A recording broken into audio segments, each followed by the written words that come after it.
country of Bangladesh is 85% Muslim and 15% Hindu. All of the 15% means about, because there's 80 million, so 15 times 80, how much is that? About 12 million Hindus. All of them are Vaishnavas. All of them are chanting this Hare Krishna Mahamantra. When we went there, we had a very big public program in a town called Maimin Singh, which is in the northern part of Bangladesh. And when I was greeted at the train station, the devotees of Krishna came and they said, "Welcome from the minority group." They're very much limited in being allowed to practice in that country. They're a little bit oppressed by the majority group, being separated from the majority of followers in India.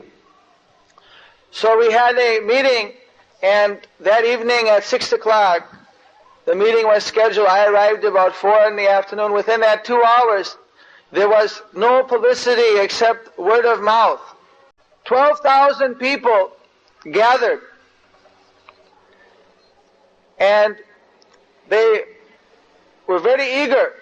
They told me that they had been told that the whole world, America, England, everywhere had become followers of Islam. And that Christianity as well as Hindu religion have practically become extinct. Simply few people in India follow the Krishna conscious movement, otherwise the rest of the world is all following Islam.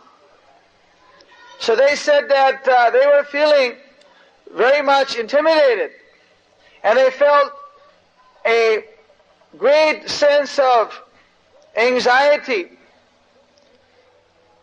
thinking that their original culture had, according to the propaganda, had died out.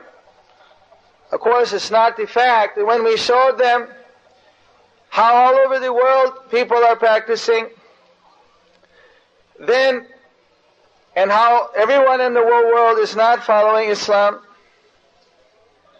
so then they're very happy that they didn't have to grow those beards and that they could freely practice. Well, after this meeting, the local authorities all came, because a week before that, the president of that nation had held a program in Maimin Singh town, but only 5,000 people attended. So they wanted to know that who was the person who had twice as big a crowd as the president of the country. So I had to explain. They thought that I was trying to do some kind of revival. So I had to explain to them. So in some parts of the world, other than India, the people who practice this Sanatana Dharma, actually, they are not given a full chance. And in countries like America, where the freedom of religion is there, in England, different places, of course, they have the freedom to practice this. They should take, definitely everyone should take advantage